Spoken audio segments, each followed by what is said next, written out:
picture? Go right ahead. And possibly put you on my YouTube channel? Go right ahead. And they're telling you that you're going to lose your job working up here at the hospital if you don't go ahead and be mandated towards forcefully take the shot. Yes, sir. The COVID vaccine. Is that a form of dictation? Trying We believe so. to make you do this? We believe so. You're not against the actual vaccination. That's not what we're saying. We are only against being forced to take it at the expense of keeping or losing our job. I got you. All right. Well, it looks like you got it then going on. Thanks for talking to me, all right? Thank you. Bye-bye. You call your own shots? I like that. I like that. All right. Looks like I'm here in Paris, Tennessee. And overwhelmingly, they're forcing people towards taking vaccination shots, or they will lose their job working at R4, the hospital.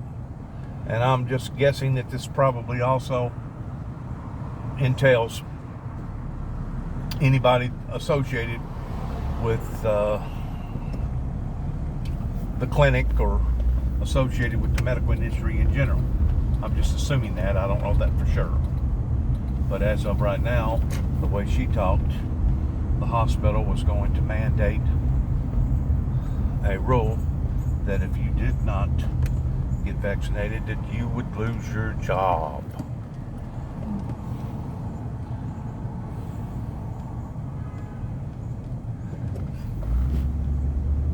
You know, that's part of the problem here in America. I'm going to go ahead and say my piece about what I'm going to say. That's part of the problem here in America, is that everybody has had too much freedom.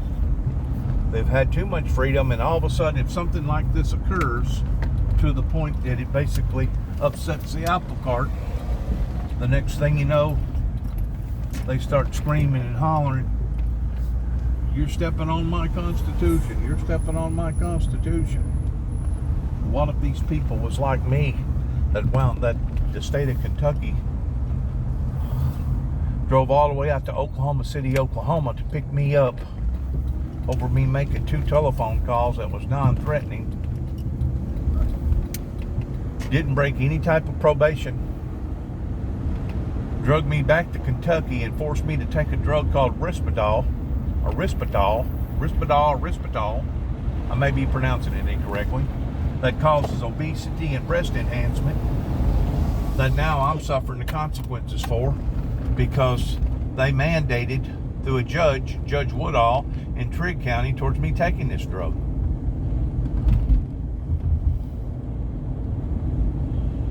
Where's my rights? Where's my Constitution that my father fought for in World War II? I would say I don't have none. And who's to say that girl or the people that I just got through talking to up there at the courthouse, if they don't have none? Once more, I do think that people has been given too much freedom, to the degree whenever it comes to safety issues. Our law enforcement makers mandate various things that changes policies. I mean, there was a time whenever you could drive an automobile and there wasn't a law against buckling up. There at one time was a law that you could do various things, drink at the age of 18, and now they've boosted it up to 21, because kids don't seem to be quite as responsible as what they was possibly 25, 30, 40, 50 years ago, or that's what they claim. I argue the point. But different things change. Different laws change. Different events surround the changing of various laws. And of course, whenever it comes to safety precautions, that's one of the things that the industry that I was involved in for about 35 years, after I had to after I had to rehabilitate myself towards learning an occupation in the late 70s into the early 80s in the auto body trade. That was one of the things that they basically constantly mandated us to think about and to be conscious about because of the insurance companies was safety, safety, safety, safety, safety. I mean, that was a constant thing in the industry, the auto body industry, towards safety related issues. And I can understand, I can see both sides of the perspective towards the government or various industries, companies wanting to basically do what they feel like is the right thing towards mandating for the people that they're around or the people that they're working with to be vaccinated. Once more, I've been vaccinated, but the reason why I've been vaccinated was because my health has deteriorated since I've been put on the Risperdal, to the point that I gained an excess amount of weight that had a great deal to do with me becoming a diabetic, because I'd never been overweight and I'd never been a diabetic up until I got overweight. So by what Judge Woodall done in Kentucky forced a declining health issue in my life that I feel like the Trigg County or the state of Kentucky should be held accountable and responsible for. They forced me to take this drug. I didn't want to take the drug. Doctor said, you give me about 72 hours and I'm going to show you how the cow's going to eat the cabbage. Well, sure enough, in about 72 hours, he come back with a stack of paperwork that Judge Woodall had signed, even though I didn't show no hostility, no violence at all.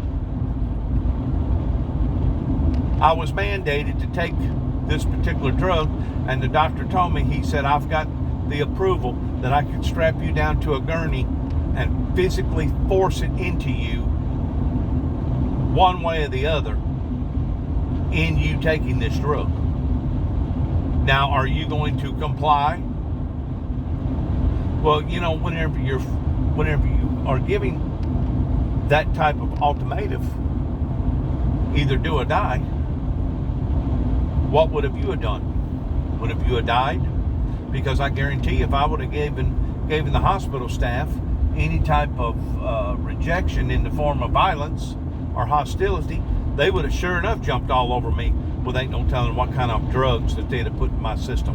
Because then they would have had a valid reason towards putting those drugs in my system, because then I would have showed a sense of violence. Once more, I have tried and tried to tell my people again and again and again. The only time that a psychiatrist or a judge and both are supposed to be legally binded towards being able to make you take something that you don't want is because you have become a threat to society.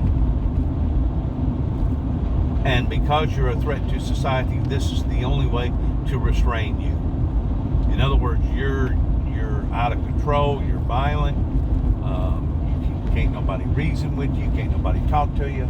And those was none of the occasions that fit the criteria of what had went on with my life, not only in Kentucky, not only in Wheeling, West Virginia, not only in Butner, North Carolina, not only in Jackson, Tennessee, as well as Bolivar, Tennessee, not only in Four Rivers, Tennessee, but also in Clarksville, Tennessee. I mean, Four Rivers, Kentucky, up in Kentucky, but also in Clarksville, Tennessee.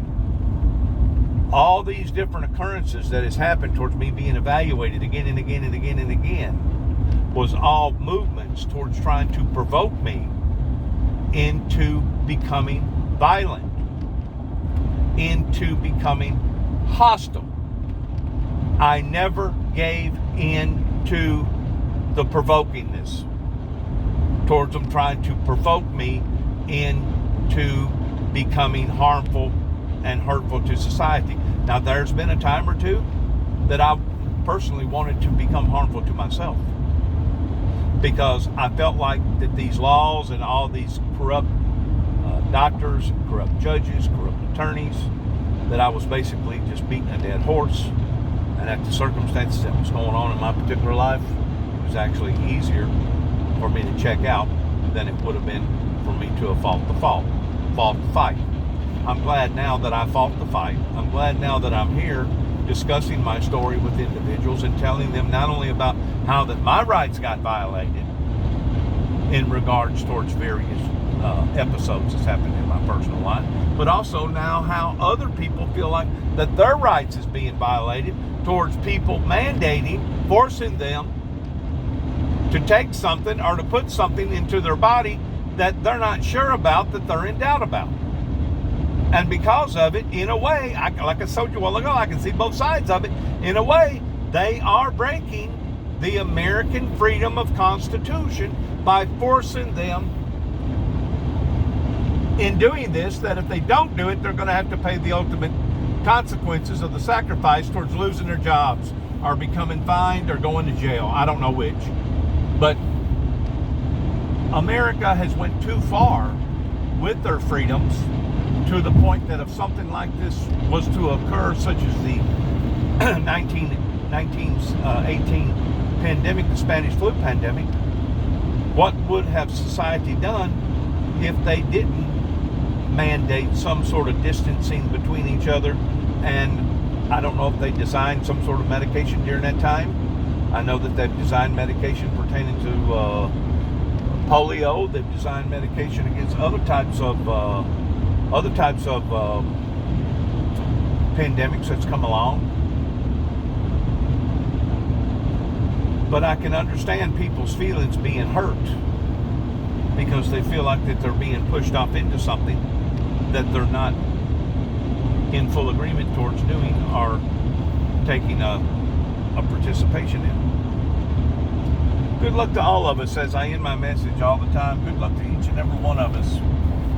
And God bless. Thank you for listening. Shalom.